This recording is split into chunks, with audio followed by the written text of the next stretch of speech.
কাকো খাই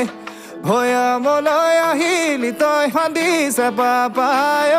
হললাই পৰ্বতত হাছিলি গৈ বৰ কাকো খাই ভৈয়ামলৈ আহিলি তই হান্দিছে পাপায় হললাই হলল বগৰীয়া খাই